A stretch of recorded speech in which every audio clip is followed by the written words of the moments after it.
this short talk we have at the end of the prayers. In this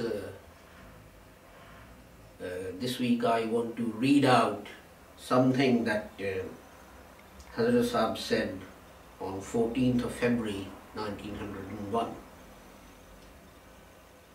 And the reason for reading out this short extract is that nowadays on the internet, because our opponents have not been able to, how shall I say, defeat us in argument, then they've started along a relatively new path, which certainly I hadn't come across previously.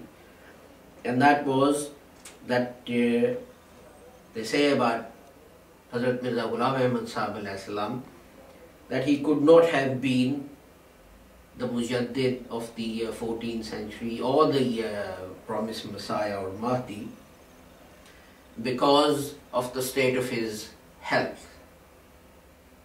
Because as we know that Hazrat Sahib suffered, I guess it must have been migraine he suffered from, and he also had diabetes, which meant that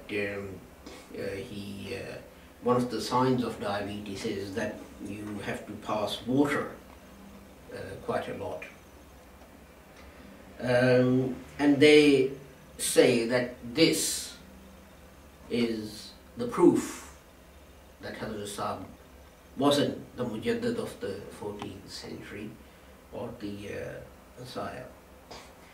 I find it really sad that when people want to raise objections against our Jamaat, they forget the Holy Quran, they forget the Hadith, they forget about what about the lives of the prophets and so on and so forth. One answer, of course, which I gave was, if this is a conclusive evidence that someone cannot be a divine appointee, whether a prophet or a messenger or a mujaddid, because he is ill because of the state of his health, then what would you say about Hazrat Ayyub? The English name for Hazrat Ayyub, I think, is Job. And he was very, very ill. He was so ill that his own whole family, apart from his wife, forsook him. Yet everyone, Jews, Christians, Muslims, we regard him and accept him as a prophet despite the state of his health. But this extract mentions something else, and I want to read this out to you. It's on page 210 of the second volume of what are called Malfuzat. These were the talks or chats or discussions that Hazrat Sahib would have with people around him, and then someone will make a note. These are not verbatim notes, but the gist of what Hazrat Sahib said. So this is an incident that's related from the Hadith. Hazrat Sahib says, Hazrat Sahib was taken about the true believers suffering difficulties and so on. And in that context, Hazrat Sahib says, एक शख्स हजरत रसूल करीम सल्लल्लाहु अलैहि वसल्लम के पास आया. A person went to the Holy Prophet sallam और अपनी लड़की का हजरत के साथ निकाह के वास्ते अर्ज किया. And he requested the Holy Prophet to take his daughter into his nikah.